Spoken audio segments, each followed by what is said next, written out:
The most powerful moment in Better Call Saul Season 6, Episode 11.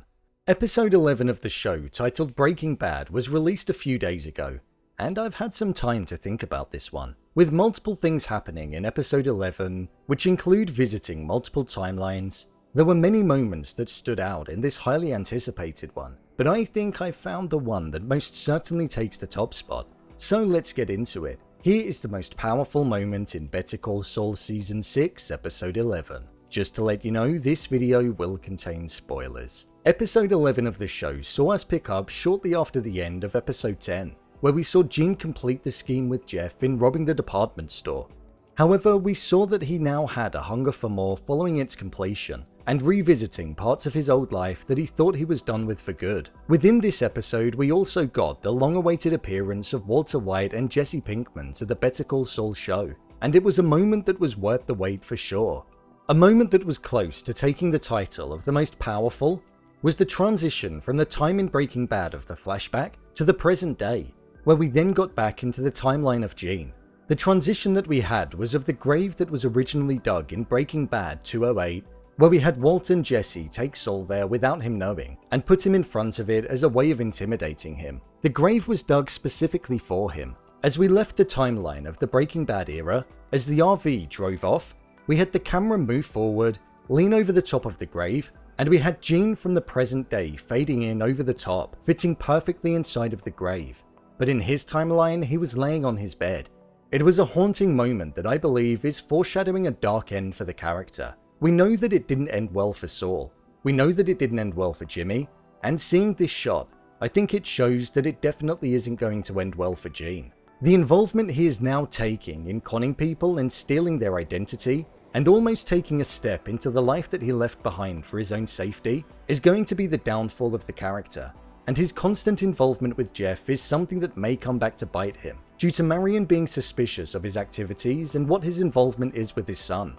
I think the shot of the grave with Gene being present within it is symbolic of the tragic end that's on the horizon for Gene, and it was definitely a moment that stood out for being stylistic in choice, and also for lingering in the mind.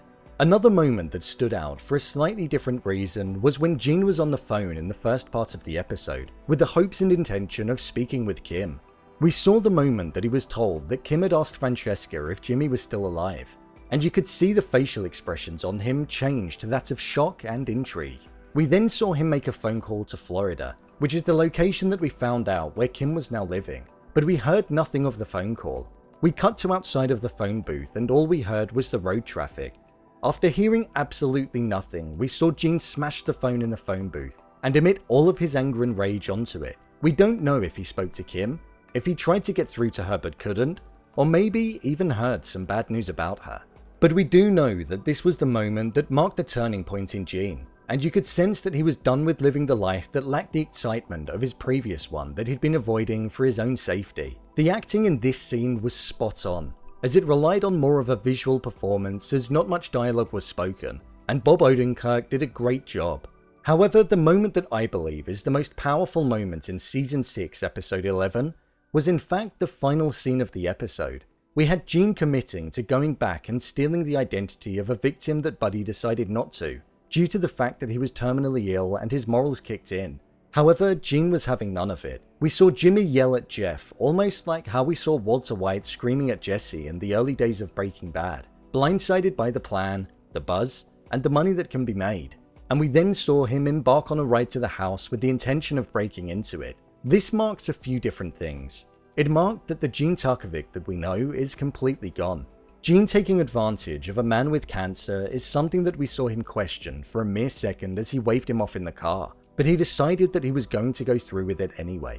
He's almost a lost cause now, and there's nobody that he wouldn't take advantage of to benefit himself. We also saw the sequence where he was approaching the house, intertwined with scenes from the Breaking Bad timeline prior to Saul walking into Walt's classroom and cutting a deal with him. This marked the beginning of the end for Saul Goodman, and the fact that we were witnessing this sequence alongside Gene doing something that's putting himself in jeopardy of being caught, and doing it to somebody so vulnerable, marked the beginning of the end for this character too. The connection in linking it back to the moment in Breaking Bad where it all went wrong was the perfect way to have it visually represented on screen, and it was a moment that was definitely the most powerful one in the entirety of the episode. So, there you have it, the most powerful moment in Better Call Saul Season 6, Episode 11. If you want to see more videos on Better Call Saul such as endings explained, theories and predictions, and character breakdowns, then click on the I button. Or alternatively, you can head over to my channel where you'll find them all.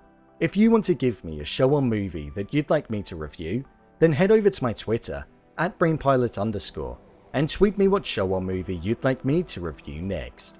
And finally, if you'd like to see what I rate movies that don't quite make the cut to getting a dedicated video, then head over to my Letterboxd profile.